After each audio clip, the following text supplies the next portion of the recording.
England, Argentina. For 40 years I've been waiting for this game. In a World Cup. And because it's in the semi-final, it makes it even more dramatic. In 1986, the God's hand of Diego Armando Maradona on the 51st minute basically decided the quarterfinal, even if 5 minutes later he scored a goal dribbling all England's midfield defense and the goalkeeper, a goal which is considered to be the most beautiful goal in the history of football. What is curious is that in 2022, think about it, 4 years ago, there was an opinion poll conducted among 2,000 English fans.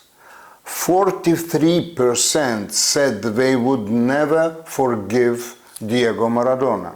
43%. So you imagine what atmosphere is going to be on the stands. And of course the supporters on the stadium are going to influence the English players on the field, even if many of them maybe don't even remember that Maradona's goal. Argentinian press, Argentinian public opinion presented emotional.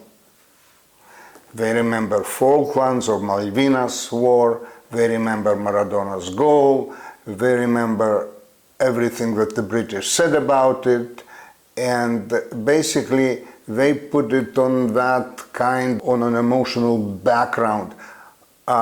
Is England going to accept it? No. I don't think so, because Thomas Tuchel, a German coach, remembers very well the 1966 final, when in overtime England scored a goal which never crossed the line. It's going to be emotional, but it depends how they handle the emotions, the players on the field. Now, England physically is much more stronger than Argentina. First of all, its average age is 4.5, 5, even 5.5 years younger than Argentina. Lionel Scaloni relies on the old guard, on the world champions.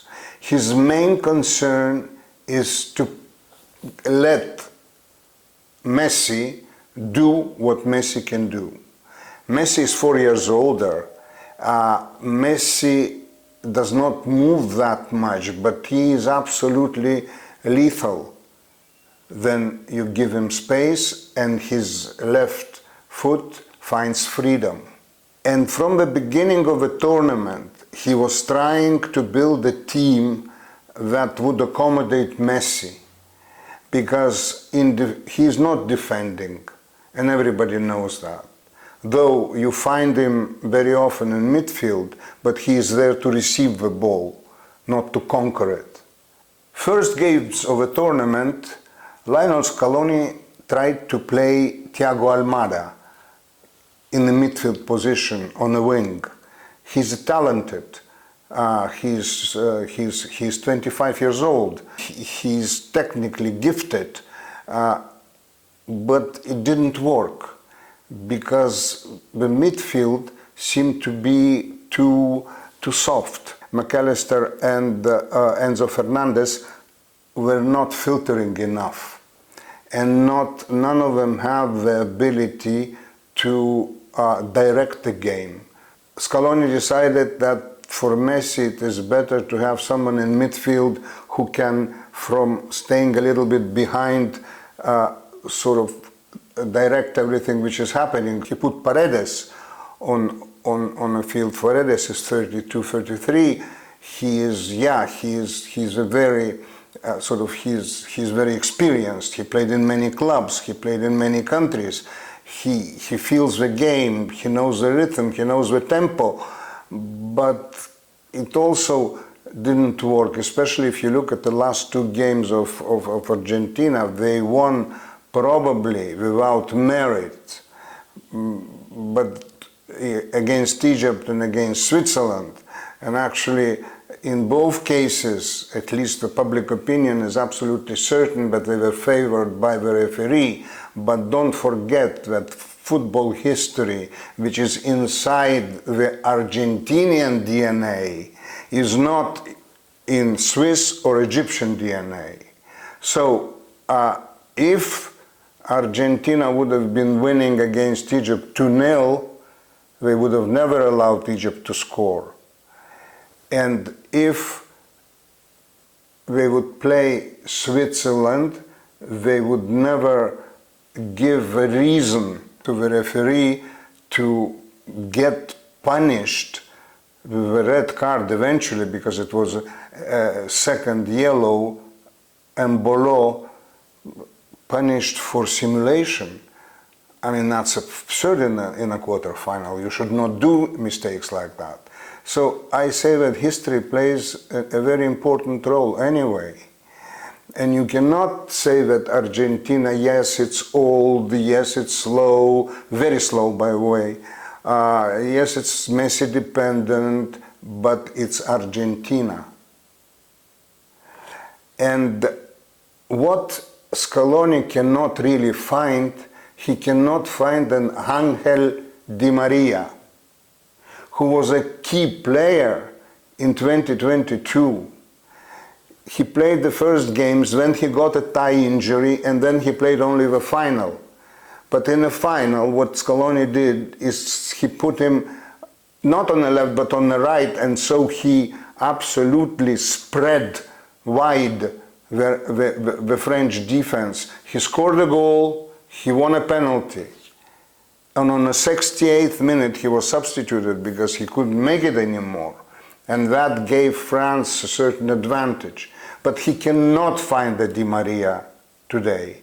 So the Argentinian press is talking maybe Nico Gonzalez. Now, I know Nico Gonzalez very well because as a fan of Fiorentina, I have watched so many games of him. He is not Ángel Di María, and he'll never be. We're talking about even Giuliano Simeone, who plays on a wing in Atletico Madrid, which is coached by his father, and Giuliano is really good, but it's not Di María. It's a different kind of player. So it's, for Lionel Scaloni, it's very difficult to find the solution. And I sort of, I have a feeling that either Paredes or De Paul, but Rodrigo De Paul plays with Messi in Inter Miami, so I am not that certain that he's going to substitute Rodrigo De Paul. But anyway, he'll try to do something unexpected for the English, and he'll try to find somebody, the closest player to Di María today, probably. And maybe he'll play Paredes. It's, you know, when you look to accommodate one player, it's always difficult to find a lineup. Thomas Tuchel doesn't have that problem. Thomas Tuchel has a team which is, to me, England is a very, very good team, a very, very strong team. They showed it in Mexico, at the Azteca Stadium against Mexico. They were playing 10 people against a Mexican side which was determined 120%. The crowd was supporting them 150%. And England held on, and not every team would have, by far. So it's become a team. It has not only Harry Kane who scores, but now it has Jude Bellingham, and Argentinian press even dedicates more attention to Jude Bellingham than to Harry Kane, and that's a good thing for Thomas Tuchel. He has two wingers, Anthony Gordon and Bayako Saka, which are really very, very gifted. He can spread the play. He can narrow the play. He has two holding midfielders, Anderson and Rice, who are probably today one of the best couples I mean in the world, because really they know to defend, they know to help a defense. Now he has a problem with wing backs because Reece James is not maybe 100% yet recovered from injury. They're really a harmonious, strong team with a good bench. The difference, my feeling is that goalkeeper, I mean Martinez, in my view, is more reliable than Pickford. But that's my personal opinion. I think that the majority will not agree with me. But anyway, who is going to be able to control emotions? Who is not going to respond to provocations? This team is going to win. But if you put emotions aside and talk about absolutely clean football, just football, England is much superior. So, talk about it after.